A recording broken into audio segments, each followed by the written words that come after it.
Assalamualaikum Pak Utomo. Waalaikumsalam Pak Beni. Pak, ada waktu sebentar Pak? Ada Pak, kebetulan saya lagi dalam waktu yang lenggang ini Pak. Baik Pak, di sini ada yang ingin saya sampaikan Pak. Kita perpustakaan dulu ya Pak, supaya kita dapat tempat yang lebih enak Pak, nyaman. Baik Pak. Oke sudah Pak. Sudah Pak. Nah, apa ya kira-kira yang Bapak sampaikan dalam coaching ini Pak? Jadi begini Pak Utomo, saya terdapat permasalahan pembelajaran di kelas. Terutama banyak anak-anak saya itu mendapatkan nilai di bawah KKM Pak Utomo. Seperti itu Pak Utomo. Baik Bapak, susah mendapatkan nilai di atas KKM-nya Pak ya. Jadi Bapak sebagai guru mereka, gitu kan, apa yang Bapak inginkan pada murid-murid Bapak? Yang saya inginkan, walaupun tidak bisa 100% mendapat nilai di nilai KKM atau di atas KKM, minimal ada 70 atau 75% anak-anak mendapatkan nilai tersebut Pak Utomo. Baik. Selama ini sudah ada hampir berapa Pak dapat 75%-nya? Gimana Pak Utomo? Sejauh ini murid yang Bapak peroleh itu berapa kira-kira nilainya? Yang di atas KKM, nilai KKM itu Pak Utomo hanya sekitar 20% saja Pak Utomo. Baik Bapak, iya. Kemudian Bapak setelah coaching ini tujuannya apa ya Pak? Tujuan akhir Bapak setelah coaching ini apa ya? Kalau saya boleh tahu. Jadi tujuannya ini Pak, bagaimana ya bisa membelajarkan anak-anak sehingga mereka mendapatkan pembelajaran yang menarik dan menyenangkan sehingga mereka mendapatkan nilai di atas KKM Pak. Oh baik Pak. Nah dari permasalahan Bapak pasti kan ada hambatan nih. Kira-kira faktor apa saja yang menjadi penghambat dalam permasalahan Bapak ini? Yang pertama permasalahannya adalah mengenai KKM siswa atau nilai siswa gitu. Baiklah Pak Utomo, jadi begini Pak. Jadi lingkungan anak-anak di sekitar sini mayoritasnya adalah buruh lepas. Artinya orang tuanya itu serabutan. Jadi ketika saya bertanya kepada anak-anak waktu pagi hari, apakah sudah sarapan? Ada yang menjawab sudah, dan bahkan banyak yang menjawab belum. Jadi anak-anak tersebut dan orang tua tersebut tidak memasak sarapan kepada anak-anak. Jadi mereka di kelas itu tidak sarapan, bagaimana bisa menyerap pelajaran Pak Utomo. Kemudian saya bertanya juga kepada anak-anak, apakah ada istilahnya ketika pulang sekolah ditanyakan, apa pelajaran hari ini nak? Kemudian dapat nilai berapa? Ternyata tidak, karena bisa jadi orang tuanya itu pergi pagi, pulang petang Pak Utomo. Jadi faktor penghambatnya itu Pak Utomo, satu di ujian anak, kemudian yang kedua yaitu pekerjaan serabutan Pak Utomo. Jadi susah juga sebenarnya Pak Utomo. Iya Pak, itulah Pak permasalahan yang sering terjadi kan Pak. Nah, pasti dalam menghadapi masalah ini Bapak sudah melakukan beberapa langkah-langkah yang pasti sudah Bapak lakukan gitu kan. Nah, langkah-langkah itu yang sudah Bapak lakukan itu termasuk apa aja itu ya Pak, langkah-langkahnya? Baiklah Pak Utomo, langkah yang pertama yang sudah saya lakukan yaitu saya menerapkan setiap minggu sekali itu minimal sarapan bersama. Jadi mau tidak mau orang tua itu harus membuat sarapan untuk anak-anaknya karena ada sarapan bersama di kelas. Jadi mau bisa malam disiapkan atau pagi, jadi untuk orang tuanya harus menyiapkan. Kemudian yang kedua, saya untuk kepedulian orang tua Pak Utomo, saya sudah membuatkan karena mereka mungkin karena kelelahan orang tua tersebut tidak sempat lagi bertanya kepada anak-anaknya karena mungkin sore atau malam baru pulang kerja sudah letih. Jadi sudah letih, tidak kepikiran anak belajar apa, kemudian dapat nilai berapa, mungkin langsung mandi, makan malam, langsung tidur. Jadi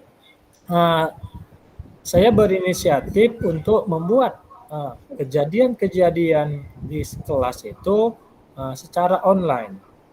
Jadi orang tua itu bisa mengakses atau bisa melihat keaktifan anak, nilai anak, dan bagaimana sikap dan akhlak anak di sekolah selama sehari Pak Utomo. Jadi saya buatkanlah di situ dalam format Google Sheet, yang mana di situ ada mulai dari nilai anak-anak, kemudian bagaimana hafalannya, kemudian bisa juga bagaimana sikapnya di kelas, apakah dia piket.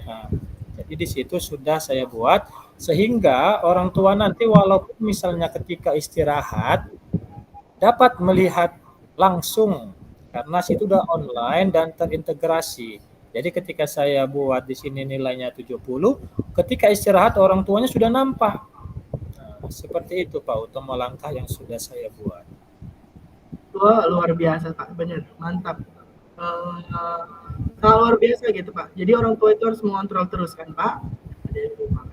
Oh ya, gini Pak, nanti kan langkah-langkahnya sudah Bapak paparkan kan. Nah, jika ada sebuah hambatan yang menghalangi tujuan Bapak tadi, apakah Bapak memiliki opsi lain atau solusi lainnya gitu?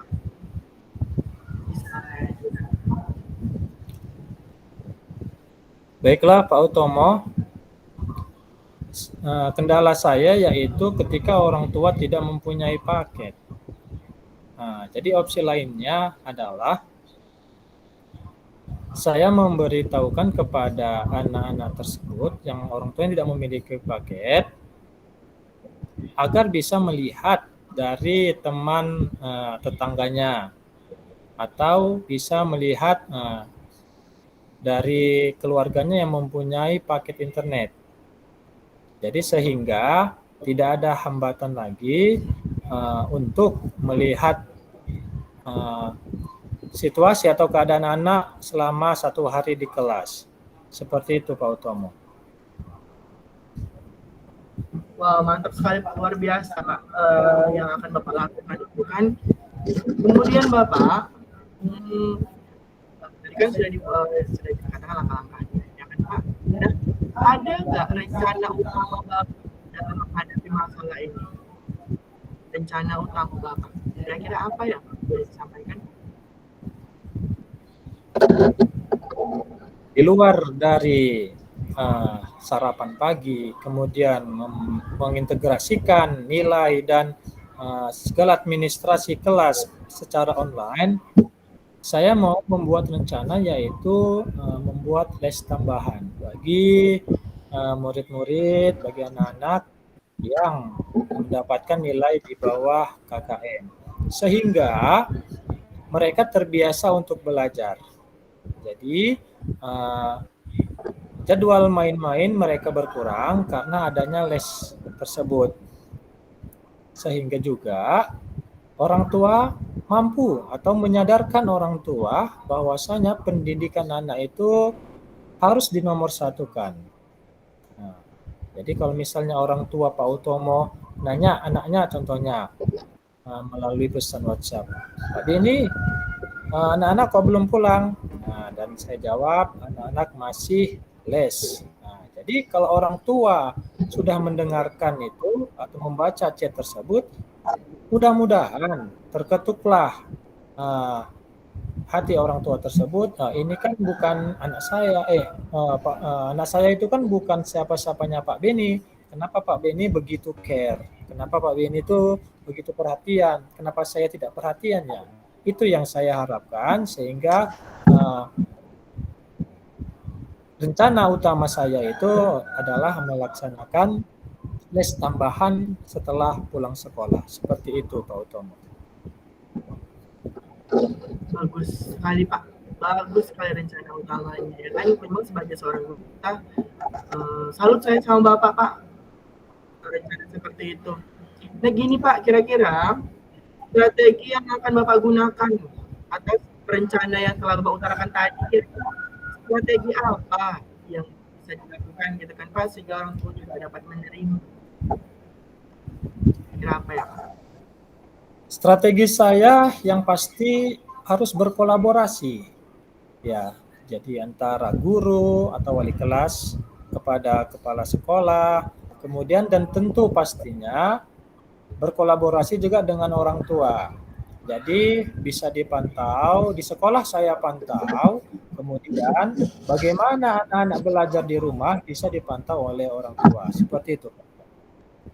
Wah, luar biasa ya Pak ya. Dari rencana, strategi yang sudah Bapak utarakan luar biasa. Nah gini Pak, dari gambaran ya, gambaran keberhasilan tujuan dari strategi dan rencana yang akan Bapak buat. Kira-kira perkiraan Bapak itu berapa persen ya Pak dapat terlaksana gitu? Saya perkirakan 95% berhasil, Pak. Karena adanya kolaborasi guru dengan kepala sekolah dan tentunya dengan juga kepada orang tua. Sehingga anak terlibat langsung, sehingga juga anak-anak terdorong mau di sekolah maupun di rumah untuk tetap belajar. Seperti itu, Pak.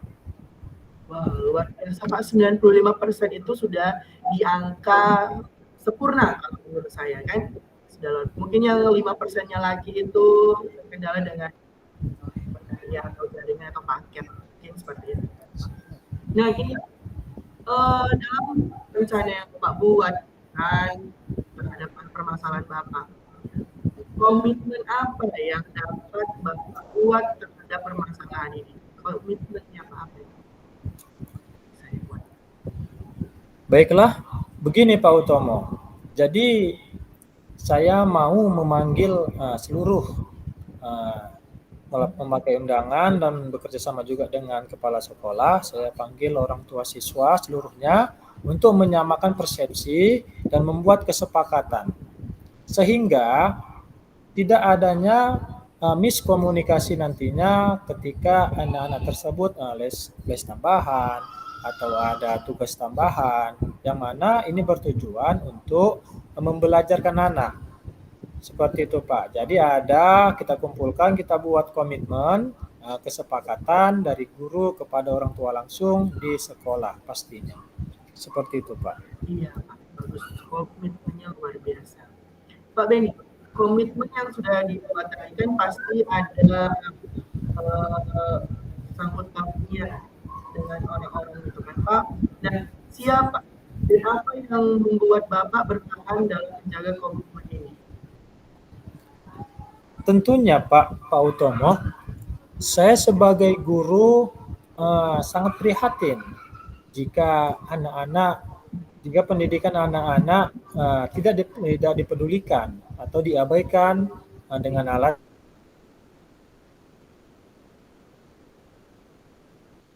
faktor ekonomi, sehingga saya harus bagaimana anak-anak tersebut dapat mencapai cita-citanya. Saya berusaha.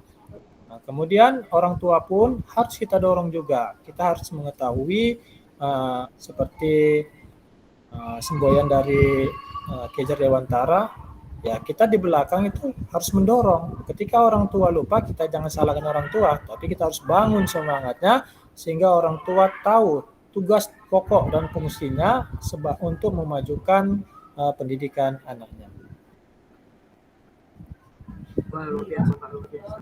Ini Pak, setelah coaching ini kan, setelah selesai coaching ini, bagaimana tindak lanjut yang akan Bapak lakukan? Baiklah Pak Utomo, tindak lanjut yang pertama tentunya saya langsung melakukan komunikasi baik kepada kepala sekolah, menceritakan hal ini, untuk memohon dukungan tersebut. Setelah itu terjadi, kemudian saya akan memanggil orang tua melalui undangan tersebut dan menyamakan kesepakatan. Kemudian saya akan melakukan eksekusi rencana-rencana yang telah saya utarakan tadi, Pak. Baik Pak, ini kira-kira Bapak berani nggak bertanggung jawab dengan komitmen yang sudah Bapak buat? 100% Pak Utomo saya pertanggungjawabkan itu untuk menciptakan generasi-generasi emas bangsa Indonesia, Pak. Luar biasa Bapak, sangat luar biasa. Semoga ada lagi yang ingin Bapak sampaikan Pak, kira-kira? Saya rasa semua sudah tercurahkan Pak Utomo. Iya Pak, iya benar. Jadi Pak, sudah sedikit tercerahkan kan?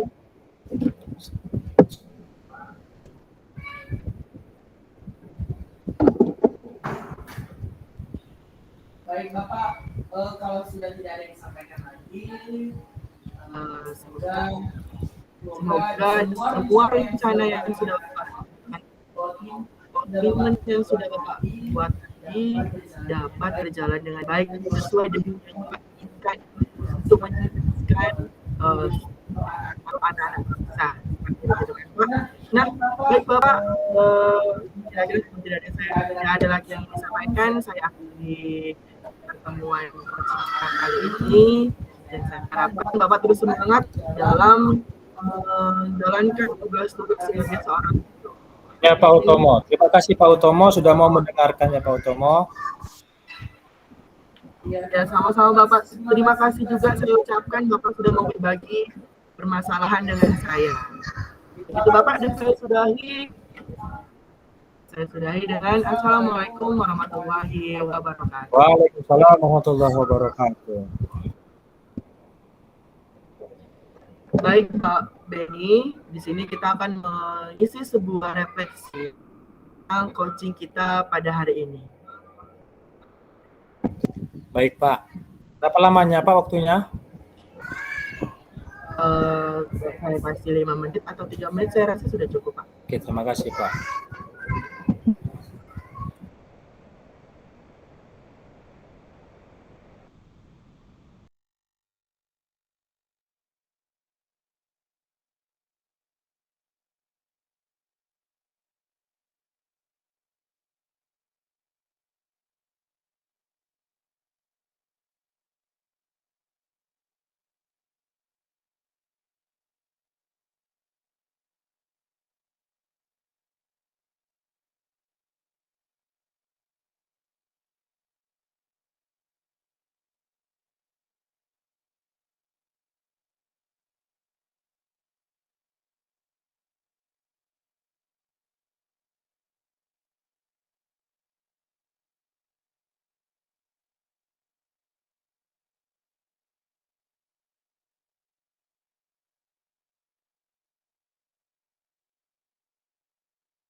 Bagaimana Pak Beni? Apakah refleksinya sudah selesai dibuat?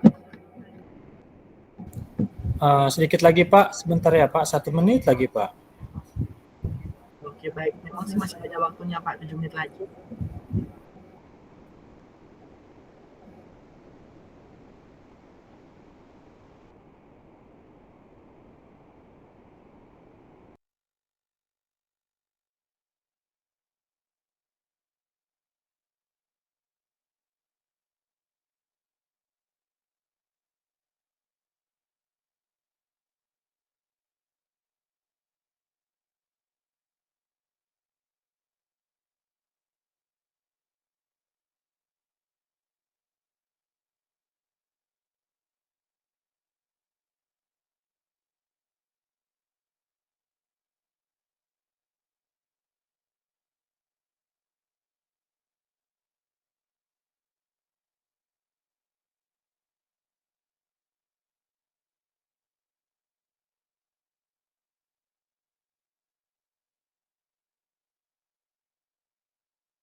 Baik Bapak Beni, apakah sudah selesai? Sudah Pak Utomo. Baik. Di sini saya akan menyampaikan refleksinya. Atas nama BBP Umum Wijaya, refleksi diri. Yang pertama, apa yang sudah berjalan dengan baik selama percakapan? Yang sudah baik dalam selama percakapan adalah mendengarkan dengan aktif, mendengarkan dengan rasa, dan bertanya dengan pertanyaan yang berbobot dan berkualitas sehingga pembicaraan berjalan dengan baik dan ada timbal balik atau interaksi yang terjadi. Kemudian yang kedua, apa yang masih perlu diperbaiki atau ditingkatkan? Sejauh ini sudah baik dan yang perlu ditingkatkan lagi adalah pertanyaan-pertanyaan yang berbobot, kan? Kemudian kehadiran penuh. Yang ketiga, apa yang Bapak Minggu lakukan untuk tetap dalam kondisi present, kehadiran penuh sebelum dan saat melakukan coaching, yang mencari tempat yang nyaman dan kondusif untuk dapat mengendalikan diri dalam kegiatan coaching. Karena dengan demikian memudahkan dalam proses percakapan komunikasi. Apa yang Bapak inginkan untuk memperbaiki meningkatkannya? Terus berlatih coaching dengan melihat referensi dari sumber-sumber yang ada seperti membaca buku, melihat video, dan membutuhkan diri untuk hadir sepenuhnya dalam proses coaching. Baik, itu saja. Ini ada yang disampaikan. Pak, begini, makasih Pak. Saya merasa setelah coaching ini, saya tercerahkan dan lebih memahami situasi yang saya hadapi, dan insya Allah saya mampu membuat keputusan atas tantangan yang dihadapi setelah proses coaching selesai. Terima kasih Pak Utomo. Sama-sama Bapak, saya ucapkan terima kasih sudah mau berbagi dan kita sudahi coaching ini. Terima kasih Pak Utomo.